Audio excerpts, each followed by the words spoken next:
Testando aqui o som, tudo bem? Quem tá ao vivo?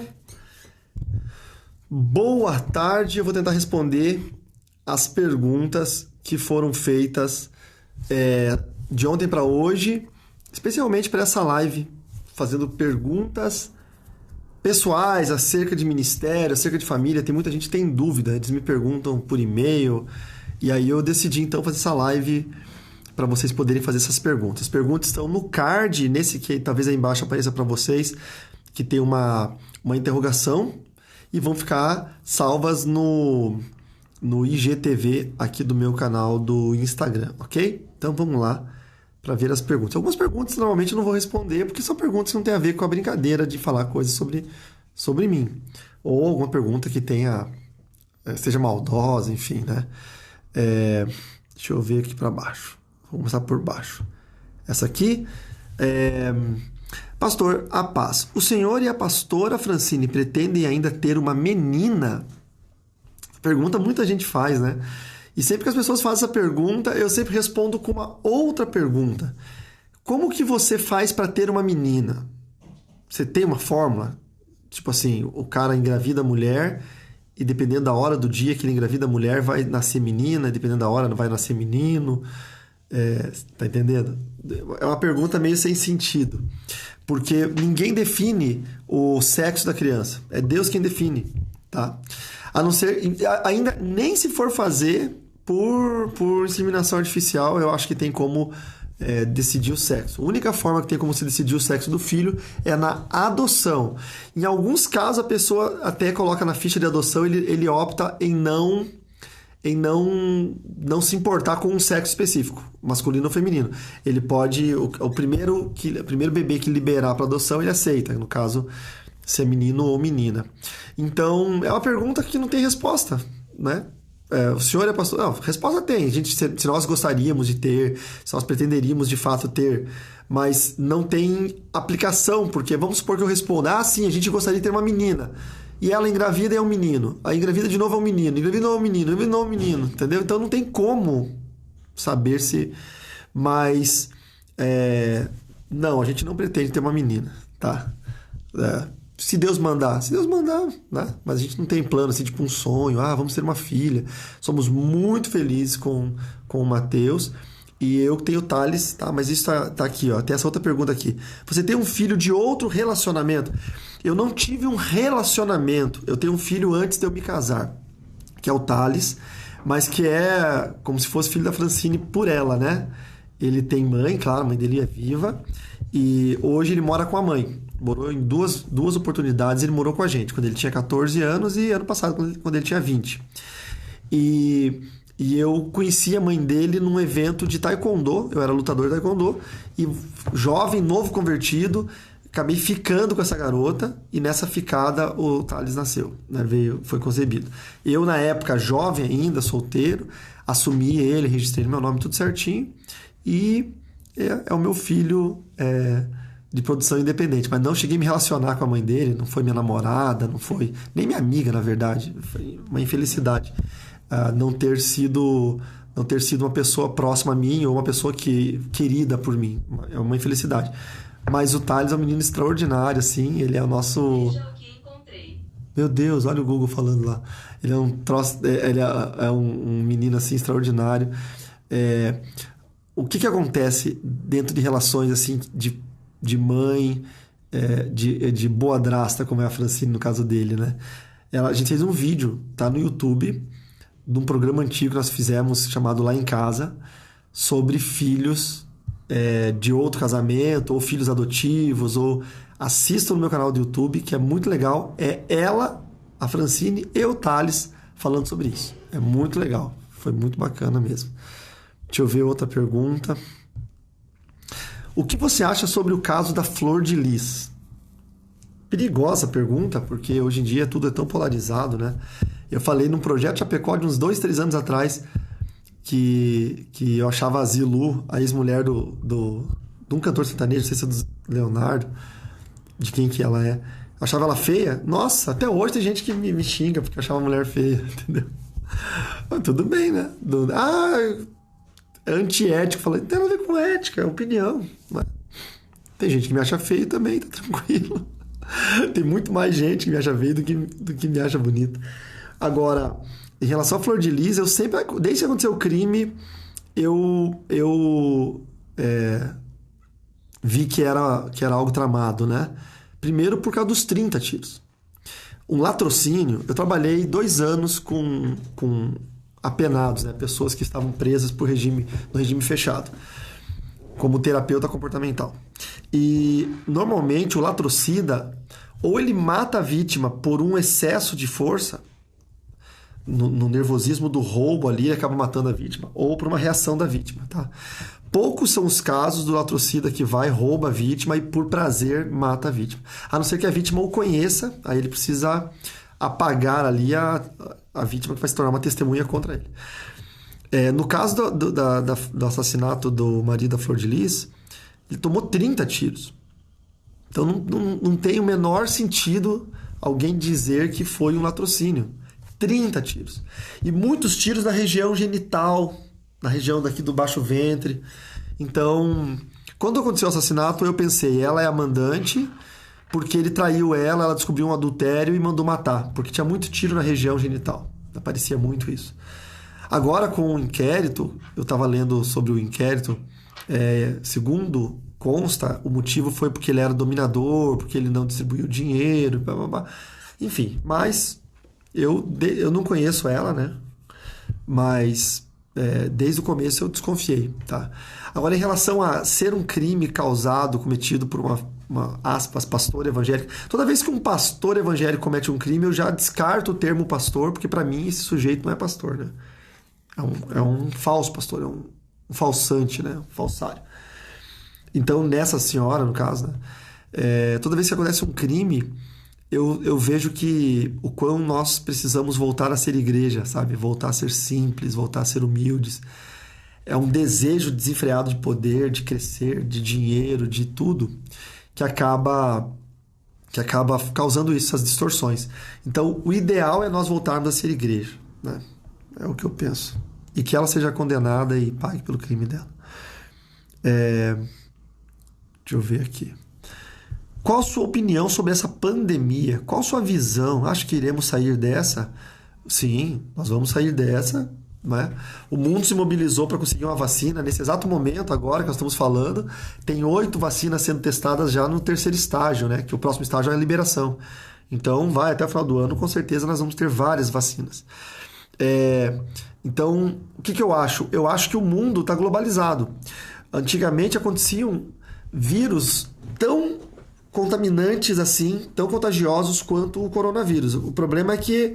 O problema não, a questão é que eles ficavam restritos a uma pequena região, tá? Então, como não tinha viajantes, que num dia estão em Xangai, no outro dia estão no Rio de Janeiro, ou no mesmo dia, estão num país, estão na China, no mesmo dia estão em Paris, na França, então os vírus não iam junto com essas pessoas. Então eles matavam a pequena população local e aí acontecia o fracasso do vírus dentro da epidemiologia, que é quando o vírus ele matou todo mundo numa comunidade, não tem como ele reproduzir, ele morre. Hoje em dia, com voos, né, o mundo está mapeado por empresas aéreas. Então, a pessoa vai lá na China, pega um vírus e todos os grandes vírus que assolaram a humanidade, todos eles vieram da China. Perceberam isso? Não é? Então, nós vamos pensar dessa forma, que a partir de agora, com esse mundo globalizado, a gente vai acabar tendo isso, não é? Tendo vírus que está num país e que rapidamente se espalha se os vírus forem de um potencial contagioso muito grande. Então vai acontecer. O que mudou? Mudou que o mundo se deparou com um acontecimento sem preparo. Então, provavelmente, a humanidade agora vai melhorar no sentido de preparo na saúde e também na questão epidemiológica.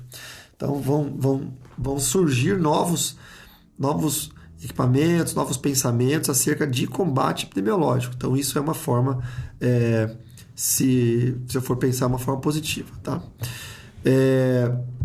Enfim, tá? Qual a minha opinião sobre essa pandemia? É essa, qual a minha visão? É essa, é isso aí, tá? Todo mundo quer demonizar, achar que é o demônio e tal, né?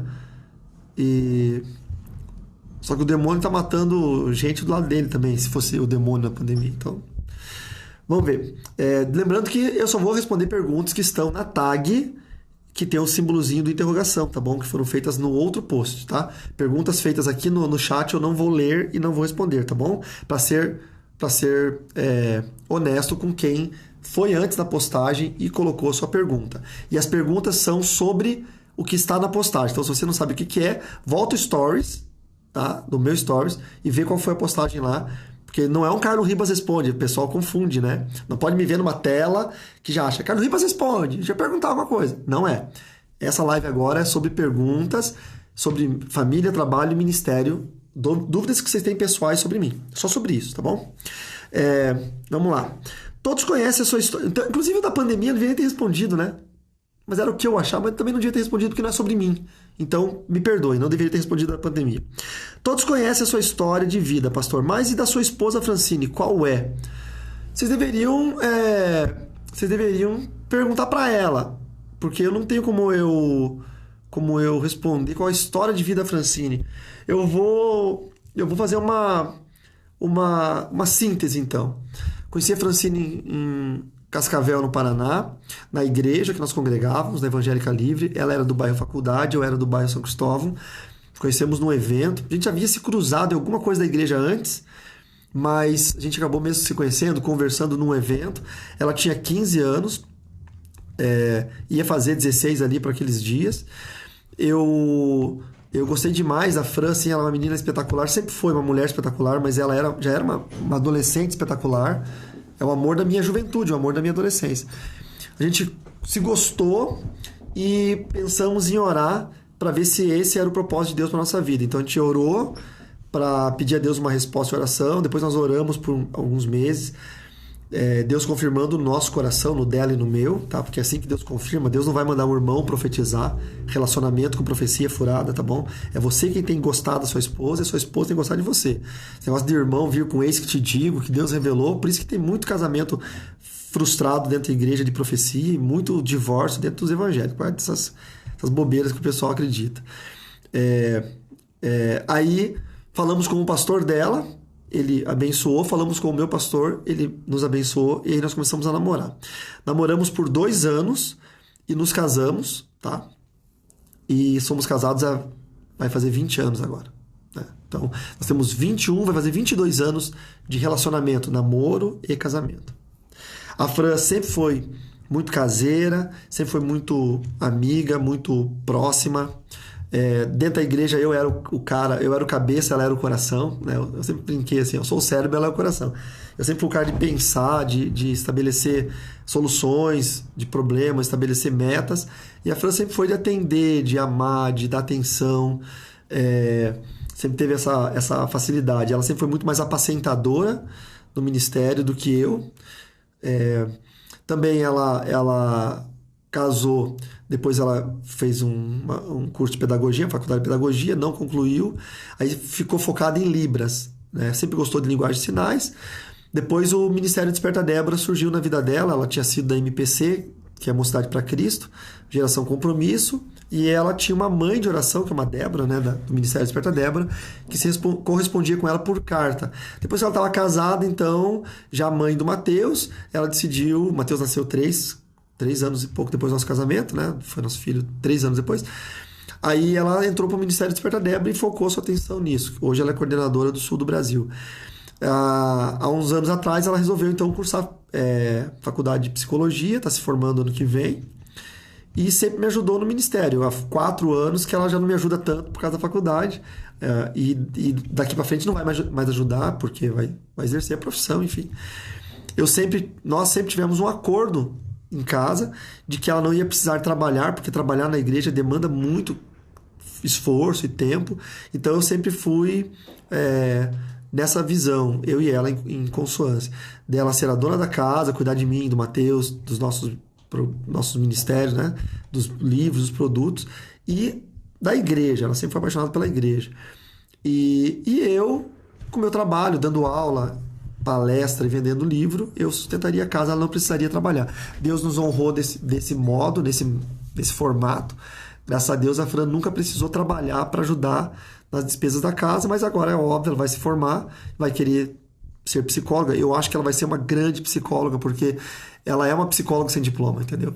Porque ela já lidou com tantas coisas, com tantas pessoas com sofrimentos psicológicos, emocionais, ela tem uma bagagem muito grande disso, ela é empática, ela consegue se colocar no lugar do outro, e a faculdade, a academia, né, porque ela é uma acadêmica, só está trazendo para ela o respaldo técnico, né, e científico, empírico, porque ela tem assim uma habilidade de ajudar as pessoas muito grande. Então é óbvio que ela vai ser uma psicóloga de muito sucesso. Isso é uma coisa óbvia. Além do que, ela é intérprete de Libras, então ela vai poder atender surdos, que nenhum psicólogo, quase nenhum, atende porque não pode fazer terapia com intérprete. Tem que ser o paciente e o terapeuta, e o terapeuta tem que ser formado em Libras, e ela é. Então, eu acho que vai ter um nicho assim, de mercado muito bom. Então, nós já estamos há 4 anos nos preparando para essa dissociação, né, de trabalho. Até eu brinco que quando ela se formar, eu vou me aposentar e ela vai me sustentar pelos próximos 20 anos.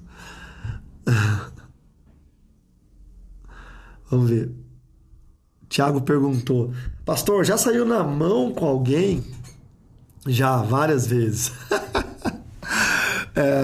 E o pior não é antes de ser crente, é depois de ser crente. E para piorar ainda, dentro da igreja já e fora da igreja com o irmão. Vou contar algumas situações para vocês engraçadas. Eu sou faixa preta de taekwondo, terceiro dan, sou aposentado, né? Não luto mais há muitos anos, então lutar para mim era muito comum.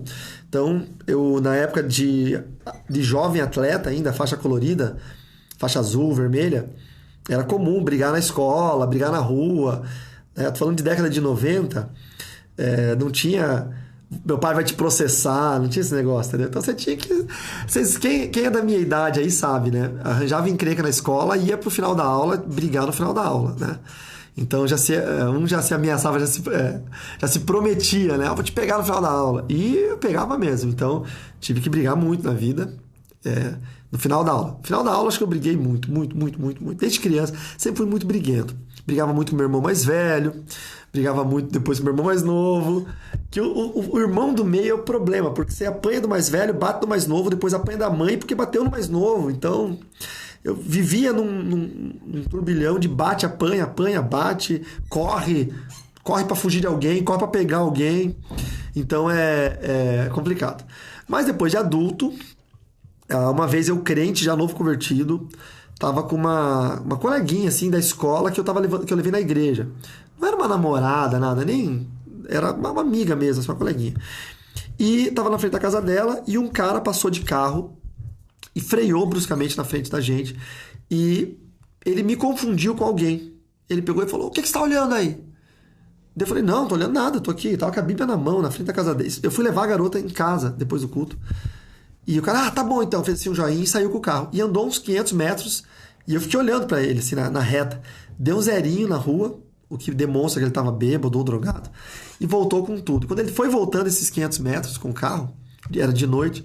eu falei pra menina assim, ó, segura minha Bíblia que eu acho que vou ter que nos defender. Aí eu só dei uma alongadinha na perna assim e fiquei esperando. Ele saiu do carro, deu um cavalinho de pau. E eu devia ter 20 anos, sei lá, 21. 20 a 21. Ele saiu do carro e veio pra cima de mim dizendo: é você sim, seu filho daquela coisa. Veio com tudo. Eu só dei uma posição de guarda, né? O taekwondo, uma perna para trás, e deu um chute giratório, pegou aqui nele e desmaiou ele na hora. Na época, eu tava faixa preta, treinando, lutando no Campeonato Brasileiro, então eu tava bem forte, bem rápido. Ele desmaiou e eu falei para ela correr para casa dela, que a gente tava no muro da casa dela, entrar na casa dela, e eu corri uns 250 metros para um posto da polícia que tinha na avenida. Aí chamei o policial. Pro policial, falei: ó, nocauteei um cara ali, mostrei minha carteira de faixa preta, que eu tenho até hoje. Eu sempre mostro, ninguém acredita. Aqui, ó. Mostrei a carteirinha de faixa preta. Aí a faixa preta. E aí falei pro policial: ó, nocauteei um cara ali, o cara ia me matar, ia me assaltar, não sei. E aí o policial foi com a viatura lá, o cara já tinha ido embora, tinha acordado e já tinha ido embora. Daí voltou, e eu fiquei ali no posto da polícia esperando. Ele voltou e falou: você é faixa preta, cara? Me ensina algumas coisas. Aí eu ensinei pra ele aquele desarme do revólver, que você tira o revólver, igual o Jack Chan faz, algumas técnicas de mão e tal. Nisso o cara passou com o carro na frente do posto da polícia, era um contorno assim, com mais 3 ou 4 camaradas dentro do carro. O que acontece? Ele foi num colégio ali perto, era depois da aula, o horário de aula, pegou, era culto meio de semana, pegou uns amigos dele e tava me caçando no bairro pra me bater. Aí sim eu ia apanhar, porque ele ia estar em 4 ou 5. Aí eu falei pro policial, falei, é aquele ali. Aí ele viu a placa, tal, passou rádio, a viatura pegou, prendeu o cara. Então essa foi uma vez, mas não foi uma briga, né? Foi uma defesa. Uma outra vez, um cara entrou na igreja, grandão, assim, uns quase 2 metros de altura. Eu tenho 1,81 m, eu sou alto, o cara maior do que eu. Entrou na igreja só que ele estava perturbado. Ele tinha algum transtorno mental ou estava em efeito de droga. Ele começou a gritar dentro da igreja. E tinha o pastor José Maurício, meu amigo Zé. O pastor José Maurício estava pregando esse dia. E aí eu estava lá na porta da igreja de obreiro, né? O pastor Zé pregando e eu de obreiro. Isso faz muitos anos. Foi ano 2005, talvez. 2005. E aí eu falei pra ele assim, você tá gritando aí e tal, você quer ficar na igreja, você pode ficar, mas você não pode ficar gritando, e você vai ter que sentar. Ele tava de pé lá atrás gritando. Ele, eu não vou parar de gritar, ninguém manda em mim, não sei o quê. Eu peguei e falei, você vai ter que sentar. E peguei no braço dele, mas com carinho, assim, com educação. Só aquela pressãozinha pra ele sentir que... Ele, não me encosta, não sei o quê. E aí, naquele... E eu tentando conter o camarada. Ele pegou e me deu um empurrão. A hora que ele me deu um empurrão, eu peguei o braço dele aqui e dei uma chave de braço, mas foi muito reflexo. E aí ele... Eu não sei se quebrou o braço ou não, mas deu um estalo. E ele correu pro lado de fora. E aí eu corri atrás, porque eu tava preocupado se eu tinha quebrado o braço dele. E ele correu e nessa hora passou uma viatura da Polícia Militar, que o cabo da Polícia Militar que tava dentro da viatura era membro da minha igreja. Ô pastor, o que aconteceu? Eu falei, corre lá, pega o cara que tava fazendo arruaça na igreja. Aí pegaram ele, daí ele devia estar alterado mesmo, deixaram ele... Acho que ele dormiu na delegacia aquela noite, e no dia seguinte ele foi embora. Então tive que agir. E a outra história foi... Eu acho que está no livro Quando Deus Te Leva ao Deserto, se eu não me engano eu contei isso no livro, que foi do irmão que estava batendo a mulher. Eu estava em casa fazendo louvor com violão e minha esposa cantando, e uma menina pulou a cerca da minha casa, era um muro baixinho, gritando, socorro, socorro, meu cunhado tá batendo na minha irmã e ela tá grávida. E eu na hora esqueci que era crente, né? Imagina a guria falando isso. Meu cunhado tá batendo na minha irmã e ela tá grávida. Só lembrei que eu era taekwondista, né? Lutador. E larguei o violão assim no sofá, saí correndo, pulei por cima do muro. E o muro era baixinho, um murinho de 1 metro e pouco. Peguei o cara pelo pescoço, encostei num poste, porque ele tava realmente chutando a mulher dele, que tava grávida. E a mulher dele era um cisco de gente, bem magrinha assim. E ele também pequenininho, os dois eram magrinhos e pequenininhos. E eu peguei ele pelo cangote, assim, encostei ele num poste, encaixei ele no poste. E ele meio que quis me atacar, assim. Eu dei uns 3 tapas na cara dele, assim. E eu não me orgulho de falar isso, tá, irmãos? E ele começou a dar risada. A hora que ele começou a dar risada, eu dei mais uns 30, mais ou menos. E quanto mais eu dava tapa nele, ele mais ria. E aí eu falei pra ele assim, mas eu tô te batendo aqui, rapaz, você tá rindo. Você é algum tipo de maníaco? O que você é? Que eu tô te dando tapa e você tá rindo. Aí ele falou bem assim, não, eu tô rindo porque você não é o pastor da Igreja Batista ali da esquina? Aí eu falei, sou, por quê? Ele falou, eu tava no culto domingo lá e agora o senhor tá aqui me batendo. Aí eu falei, eu tô te batendo porque você tá espancando essa mulher que tá grávida. Aí ele me abraçou, começou a chorar, falou, pastor, eu preciso de ajuda e tal. Enfim, e ele acabou se convertendo, ele e a esposa dele, e viraram membros da nossa igreja. Então essas são 3 histórias do pastor briguento. Eu não me orgulho dessas histórias, mas são engraçadas. Vamos ver outra pergunta aqui. Qual foi a batalha espiritual que mais te marcou? Essa pergunta todo mundo faz. E alguns perguntam qual que é mais difícil e tal. A que mais me marcou, eu acho que foi do Renato, que foi uma tramóia do diabo tão grande.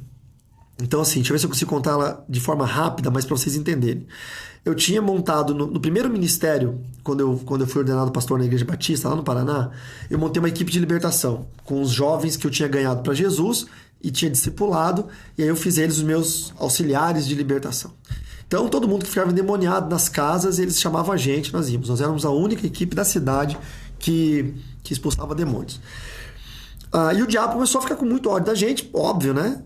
E fez uma tramóia incrível que eu acabei caindo nessa armadilha. O pastor da nossa igreja, que era o pastor presidente, era um senhor de mais de 60 anos e não era adepto à libertação, ele era meio assim. Só que como eu era uma força jovem dentro da igreja, ele nunca impedia, ele nunca... né? Não, vão com tudo. Um dia, nós estávamos na igreja. O que aconteceu? Não, antes disso, nós fomos expulsar o demônio de uma mulher que era envolvida com prostituição. E um dos meninos, o Renato, a mulher estava com uma bota de salto pontuda. E aí o missionário Wilson, que é muito meu amigo, estava junto com a gente naquela época, dando um treinamento para os jovens, ele falou: tira a bota dela, porque senão ela vai dar uma patada em alguém e vai machucar, porque aquele salto agulha de bota. E aí uma moça, não lembro se foi minha esposa na época ou quem, abriu o zíper e tirou as botas dela. E o Renato estava segurando ela pelas pernas, porque ela estava esperneando. Ela tinha muito demônio, muito demônio. E o Renato fez uma piadinha, falou: ixi, ó, agora o demônio vai sair por causa do chulé, tá uma piadinha. E nunca em processo de libertação você perde o foco, porque você pode abrir uma legalidade. E naquele momento eu vi que o demônio deu uma olhada para ele assim, e eu acho que ali o Renato meio que se complicou. Aí depois de um tempo, um mês depois, nós estávamos na igreja com esse grupo de intercessão orando e o Renato manifestou o demônio. E nós começamos a orar com ele e eu tive esse entendimento. O Renato pisou na bola lá naquela libertação, deu legalidade, agora o diabo tá aqui, ó.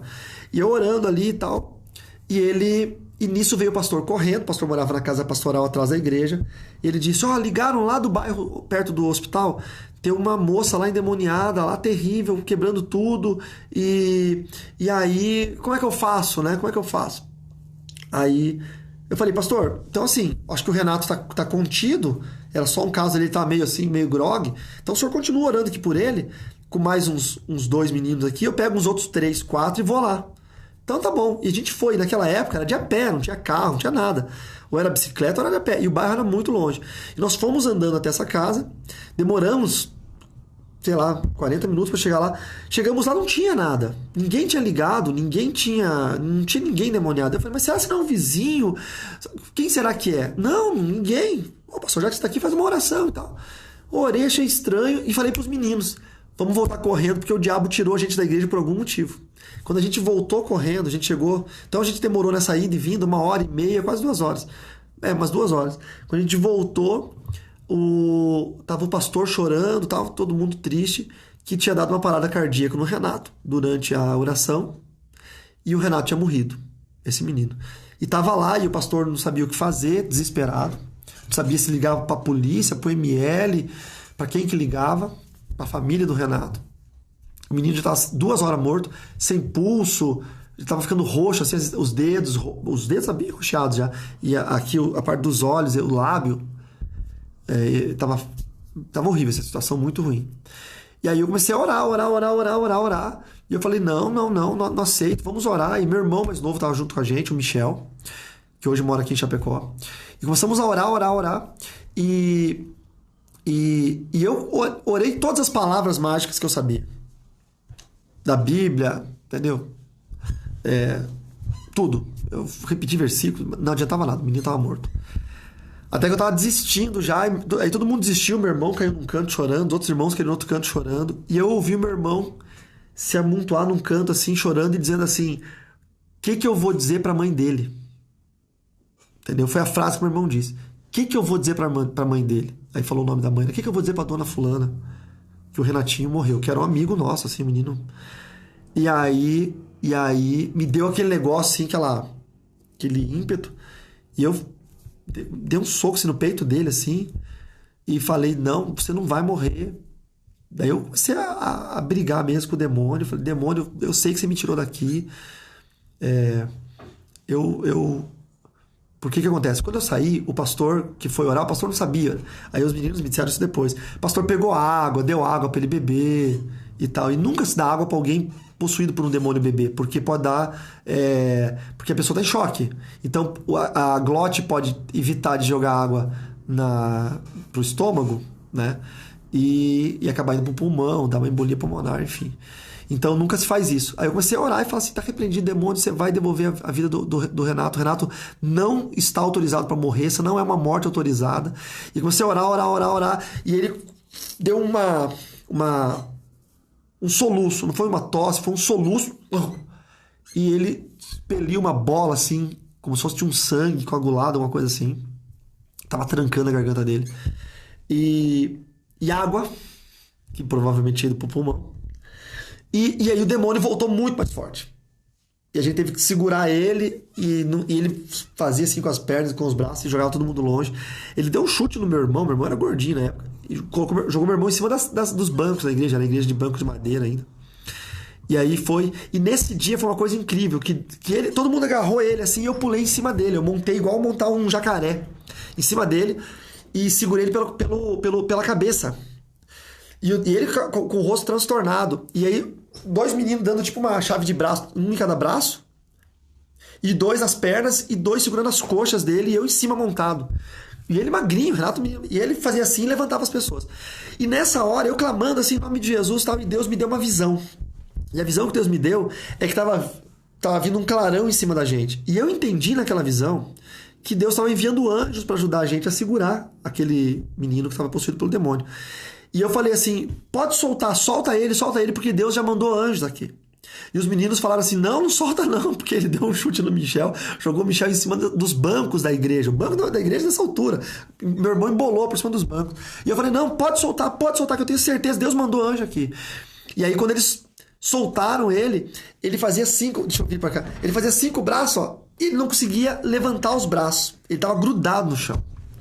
E aí eu levantei de cima dele, fiquei do lado dele, assim, ajoelhado, assim, do lado dele, ele no chão, com uma cara de susto, uma cara de... O demônio, assim, assustado, porque o demônio estava vendo os anjos. Nós não estávamos, mas o demônio estava vendo. Assustado, assim, ele ficava olhando para os lados, assim, tipo, o que vocês estão fazendo aqui? E aí eu tive ousadia naquele momento, foi a única vez que eu vi isso acontecer de perto e que eu estava presente. Eu falei assim... Anjos do Senhor, que estão aqui agora nos ajudando nessa tarefa tão difícil. Tragam ele aqui no meio da igreja, que eu preciso orar por ele ali no meio. Que ele estava num canto, a gente foi brigando, lutando, embolando. E ele estava deitado de costas, barriga para cima. De repente, ele foi arrastado por seres invisíveis para o meio da igreja. Os braços dele precisavam ser puxados e ele foi indo a ser arrastado. E todos nós vimos essa cena. Dos que estavam ali naquele dia, o Jones, que é o meu técnico de som lá em Barracão, no Paraná, estava lá, viu? Meu irmão mora aqui. O Silvio, que está lá. Acho que o Raul, que eu estive com ele no final de semana passado, estava nessa cena também. O Lucas, irmão do Jones, do Silvio, estava lá, o Nene.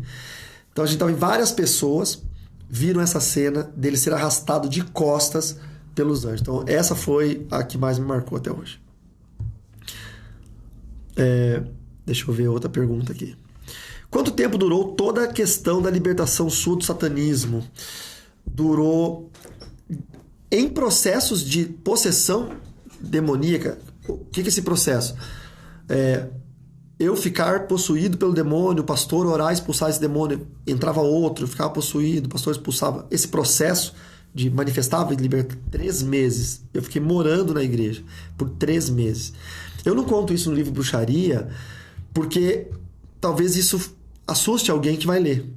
Então o livro tem que ter um ar triunfante e não mostrar tantas dificuldades.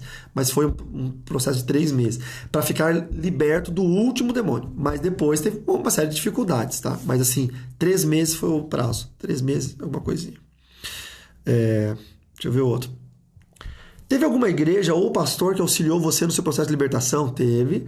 A Igreja Evangélica Livre, em Cascavel, no Paraná, do bairro São Cristóvão, pastor Nelson Martins, e o meu pai na fé, o Dile, que já morreu, e alguns irmãos da igreja, jovens também, que eram mais crentes há mais tempo que eu. Um deles, que é o meu amigo até hoje, o Ronivaldo, o Negão, o Rony, foi baterista da minha banda Conhecimento Sagrado. E então, essa equipe da época. Tá? São meus amigos até hoje, né? Deixa eu ver aqui. Gostei muito dos seus livros. Escreve mais? Então, eu quero escrever, mas a preguiça, ela pega, né? Igual um coati. Mas eu tô lançando um livro por ano, né? Lancei Quando Deus te leva... Porque a Bíblia é assim, ano retrasado. Quando Deus te leva ao deserto, ano passado. Esse ano com a pandemia, talvez eu não escreva, mas ano que vem eu lanço mais um, tá bom? Obrigado por gostar dos meus livros. Deixa eu ver aqui. Como é trabalhar na área da libertação? A família sofre ataques por conta disso? Hoje eu não trabalho mais na área da libertação, como eu trabalhava no passado. No passado eu ia nas igrejas para fazer culto de libertação, para expulsar demônios. Só que eu parei porque começou muito show, muito espetáculo, muito pastor fazendo errado, pessoas fingindo. Virou muito místico e também começou a virar moeda de troca de alguns pregadores. Então eu parei para não ser confundido com esses falsos libertadores, né? Então hoje a minha área é só o ensino. Então eu treino pessoas para a batalha espiritual. Eu fiquei pensando, se eu for o único cara que vai na igreja expulsar demônio, é uma pessoa, é um Carlo por culto para expulsar demônios. Se eu treinar milhares de pessoas, então tem milhares Carlos, né? Para expulsar demônios da forma correta, bíblica, dentro das igrejas. Então, eu passei, num determinado momento, há 10 anos atrás, um pouco mais talvez, a dedicar o meu ministério ao ensino e treinar pessoas para fazer a coisa certa. Sobre a família sofrer ataques por conta disso, ataques a gente sempre sofre, tá? Ataque é normal. O que não acontece com a gente é o ataque pegar, a gente ficar incapacitado, ou a retaliação, que é quando alguém cai de cama, fica mal...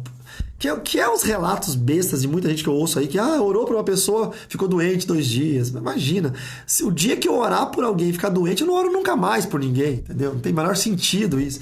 Nós temos um Deus que nos protege o tempo todo. A palavra de Deus diz isso. Nós podemos pisar serpentes, escorpiões e sobre todo o poder do maligno e nada nos causa dano. Então, esses que vivem contando história, que foi numa libertação, depois ficou uma semana no hospital, que foi expulsar um demônio, daí o carro dele estragou, aí foi orar pra uma pessoa e ficou doente, cuidado com essas balelas aí, tá? Ou o cara é um pecador, e aí sim, se o cara é um pecador, ele meter a mão no vespeiro, a vespa morde ele, né? Ou ferrou ele. Mas se é um crente santo, ele não vai ter problema nenhum. Ju! Oi, Ju Ferraz! Minha ovelha linda. Não é mais minha ovelha, mas é minha filha na fé. Deixa eu ver outra pergunta de vocês. Nossa, tem muita. O que representa o Evangelho de Cristo para o Senhor? Pergunta meio ampla, né? Representa a verdade. A palavra de Deus é a verdade. O Evangelho de Cristo é a minha bandeira, é o meu caminho, é o meu farol, é o que direciona a minha vida.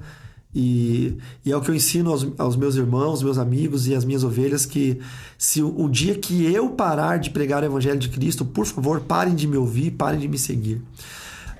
E eu aconselho isso a eles. Se um dia vocês que me amam me virem pregar uma heresia, me corrijam, por favor, porque eu posso estar ficando louco.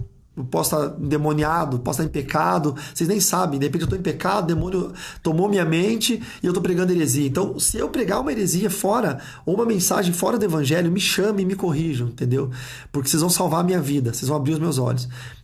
Nesse mundo louco, a gente pode cometer algum equívoco, nem sempre o pecado e estar endemoniado, mas a gente pode cometer um equívoco. Então, o evangelho para mim é o farol de Deus, é o que me mantém nos trilhos. Cadê o livro Irai-vos e Não Pequeis? Queremos muito. Aqui a Shirley, mora em Lucas do Rio Verde. O Irai-vos está esgotado, já pela 5ª reimpressão, eu acho. E talvez ano que vem a gente faça, porque agora na pandemia não compensa. Eu não estou viajando nada. Se eu fizer 1000 livros, deixar 1000 livros estocados, eu não consigo pagar esses 1000 livros. Então tem que esperar o fluxo de viagens voltar. Tá bom? Mas tem uma notícia legal. Eu vou começar uma série aqui no YouTube. Aqui no YouTube, eu tô no Instagram. Vou começar uma série no meu canal do YouTube. Irai-vos e Não Pequeis, audiobook. Audio-videobook. Eu vou ler toda semana, eu vou ler um capítulo do Irai-vos e vou explicar o que passava na minha cabeça quando eu escrevi aquele capítulo, qual experiência eu estava vivendo. Vai ser muito legal, tá? Então não percam Irai-vos e Não Pequeis em áudio, vídeo, book. Meu Deus, eu não sei o nome disso. Vamos ver aqui.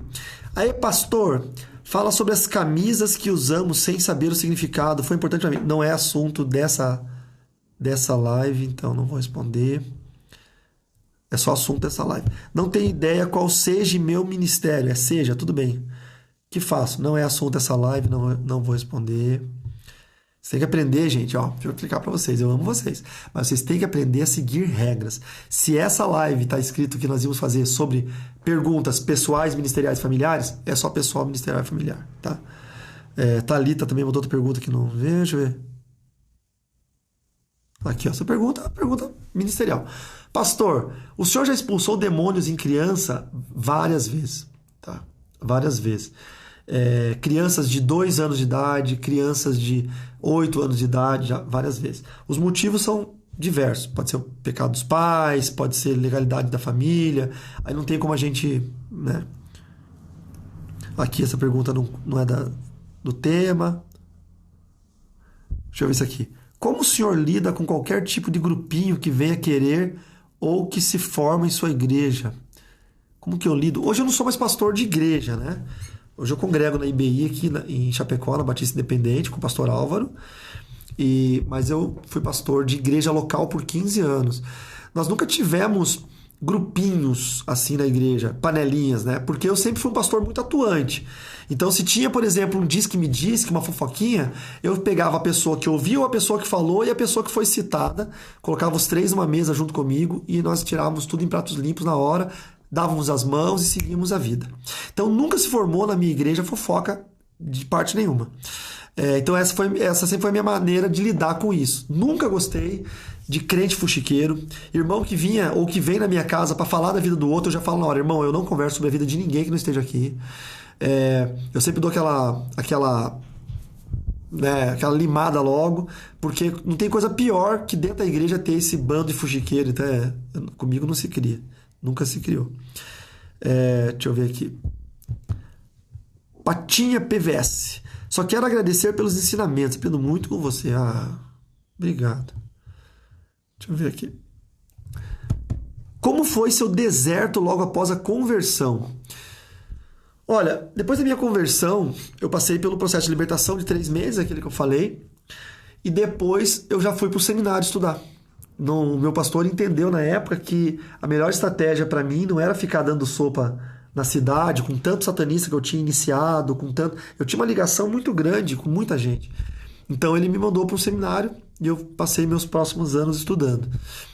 Foi o que me salvou. Eu não fui um melhor crente, novo convertido, fui um jovem novo convertido vindo de uma vida mundana, então eu cometi pecados e tive que me consertar desses pecados, mas em tese, ou for pegar pela média, fui um bom crente desde o começo, nunca fui infiel ou rebelde com a igreja, sempre me coloquei no meu lugar. Se o pastor falasse, vai ficar 1 ano no banco, eu ficava 1 ano no banco, não reclamava, nunca fui. Tanto que Deus me honrou da forma que Ele quis, porque eu nunca quis ser pastor, nunca quis ser pregador, eu queria ser guitarrista, era o que eu queria. E Deus foi moldando a minha vida de uma forma que chegou no ministério que eu tenho hoje. Deixa eu ver aqui. O que você acha do Fórum Mundial Econômico 2021 que vai falar da moeda global, fim do dinheiro em espécie, Grand Reset é o tema? Eu não estou sabendo, então não vou opinar, mas se isso de fato for uma notícia exata, né? Se esse é o tema e tal, eu acho que é muito difícil, porque as economias mundiais são muito discrepantes, tá? Então, vamos imaginar que o Brasil hoje tivesse, a moeda do Brasil deixasse ser o real, fosse o dólar. Então, o Brasil se equipararia aos Estados Unidos em matéria econômica. Então, não tem o menor sentido isso, tá?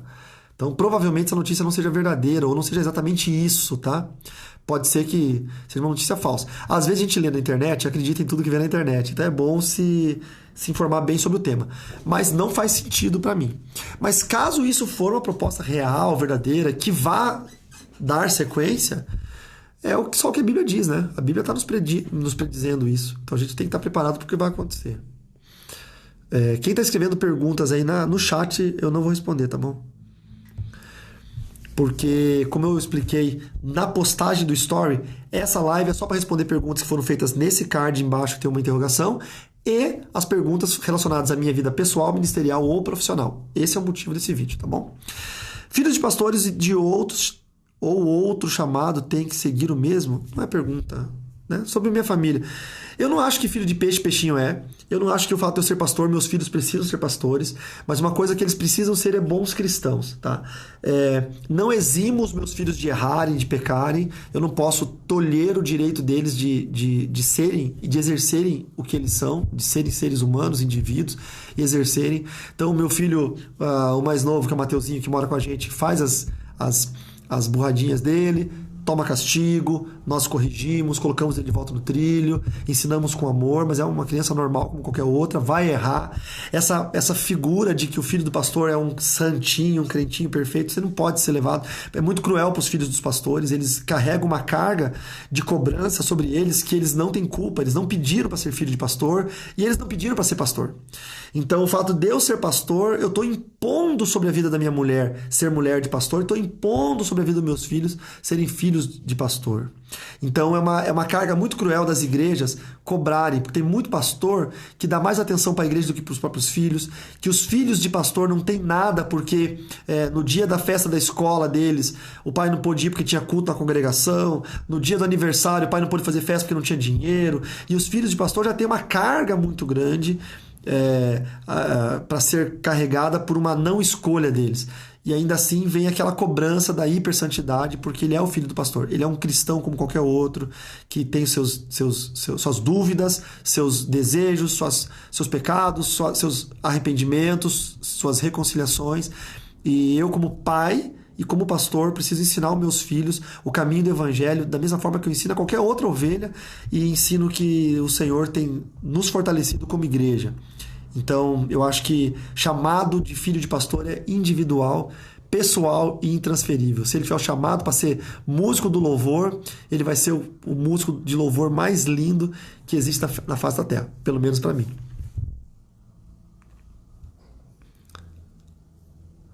Deixa eu ver. Penso em ter mais filhos. A gente pensou já, mas agora a gente não pensa mais. Porque estamos velho, né? Sabe o que acontece? Quando a gente vê uma criancinha recém-nascida, cheirandinho, assim, alfazema, aí a Fran fica, né, toda empolgada e tal. Mas a criança bonita só no colo do pai e da mãe na igreja, tá arrumadinho. Essas crianças choram durante a madrugada, elas fazem cocô na roupa limpa. E eu falo pra ela, Fran, olha só, esse dia atrás veio um casal que a gente ama muito, né, que é o André e a Aline, e trouxeram a Rebequinha, que é a filhinha nova deles. E eles não puderam ficar mais tempo em casa, ela tava enjoadinha, chorando, daí uma hora foi a Aline pra tentar fazer ela dormir, não conseguiu, depois foi o André, não conseguiu. Aí eles vieram pra nós e falaram assim, vamos tentar de novo outro dia, outra janta. E a gente entende, porque a gente ama demais eles, e o Emanuel e a Rebequinha. Mas quando eles saíram, eu falei pra Francine, falei, você quer ter filho de novo? Olha o empenho que é. Então, filho pequeno é um empenho. Para ela que está terminando a faculdade de psicologia, vai começar uma carreira, e para mim, que estou pensando em novas coisas, eu estou estudando neurociência e comportamento na PUC, pensando em novas áreas da docência e numa futura e próxima aposentadoria, eu falei, será que é interessante ter um bebezinho em casa agora? Entendeu? Então, assim, no nosso planejamento familiar, nesse momento, a gente decidiu não ter mais filhos. Não sabemos daqui a pouco, quem sabe amanhã ou depois muda a nossa ideia. Posso dizer que Deus é contigo e sua família. Louva a Deus por sua vida. Obrigado, irmã. E continue orando, tá? Porque ninguém é perfeito. Aquele que está de pé, cuide para que não caia. Hoje eu estou de pé. Eu tenho que cuidar e vigiar para não cair, tá? Então eu sempre preciso ir com o coração de todos vocês. Outra pergunta. O senhor percebe retaliação na sua vida por ter se convertido? Retaliação não. O que é retaliação? É quando a pessoa entra numa luta, o diabo contra-ataca e esse contra-ataque pega. Aí o cara fica doente, capota o carro, blá, blá.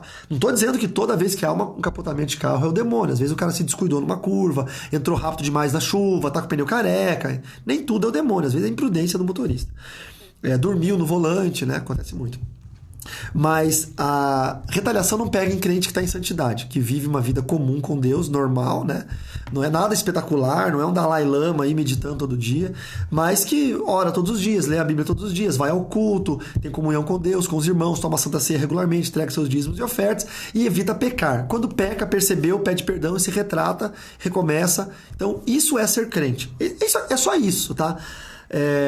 Então tem gente que acha que é não pintar unha, não cortar o cabelo, não jogar bola. são os alienados, né? Isso é fideísmo, isso é uma fé fanática. E tem outros que acham que não, que Jesus já morreu na cruz, eu posso beber cerveja, eu posso dar uma puladinha de cerca, eu posso... Também não, você vai pro inferno pensando isso. Então ser crente é estar no meio, no equilíbrio. Não é nem tão radical e nem tão mundano. Tá no meio, no equilíbrio. E aí você não sofre retaliação nenhuma. O fato de eu ter me convertido me deu proteção espiritual. Eu saí do lado do diabo e fui pro lado de Jesus. Quem é que pode com Jesus? Entendeu? Então não. Quando todos que se convertem, entregam sua vida para Jesus, passam a ter uma vida protegida e plena, tá bom? É só não pisar na bola. Vamos ver as últimas. A Francine teve medo de casar com você por ser ex-satanista? Francine tinha que responder isso. Porque eu não sei, mas acho que sim. Eu acho que sim. Acho que teve algum temor, né? Ficou temerosa disso, mas é que eu era muito bonito, irresistível, entendeu? Não teve jeito. Acho que ela olhou minha longa cabeleira. Deixa eu mostrar a foto de tecondista de novo. Dá uma olhada isso aqui, ó. Tem como resistir um cara desse? Olha que lindo. Essa longa cabeleira. Bonito. Tem como resistir. Ela olhou isso aqui, ela disse, não tem jeito, eu vou encarar. Um outro dia vocês perguntam pra ela, ela responde. Pretendem ter outro filho? Já respondi, né? O senhor ministra curso de libertação em igreja pequena para umas 25, 30 pessoas? Ministro, sim, senhora. Eu já ministrei para grupos menores do que 25 pessoas. Qual que é o fator dificultante disso? É que para a igreja promover um curso de libertação tem a logística. Então, o que custa? O caro, né? Passagem aérea, hotel, custa caro, entendeu? Mas se de repente é uma cidade perto da minha, que dá pra eu ir de carro, aí é mais barato. E vou de carro sem problema nenhum. E a inscrição do curso, tá? Porque o curso não é cobrado pelo número de pessoas, é cobrado pela hora aula. Esse que é o detalhe. Eu vou como professor, então, se for 5 horas aulas, então é o valor relativo a 5 horas aulas. Se tiver 30 pessoas e você for fatiar o valor das 5 horas aulas em 30 alunos, vai custar mais caro por aluno do que se fosse 100 pessoas e você fatiaria esse valor de 5 horas aulas em 100 pessoas. Tá? Mas é possível sim. Meu conselho, me chama no direct depois que eu passo o contato da Meg, que é minha assessora, e ela te explica tudo sobre isso. Tá? Vamos ver 2 últimas perguntas. Depressão pode ser? Não é pergunta da live. A live é só sobre perguntas sobre meu ministério, família e profissão, como escritor, como professor, tá bom?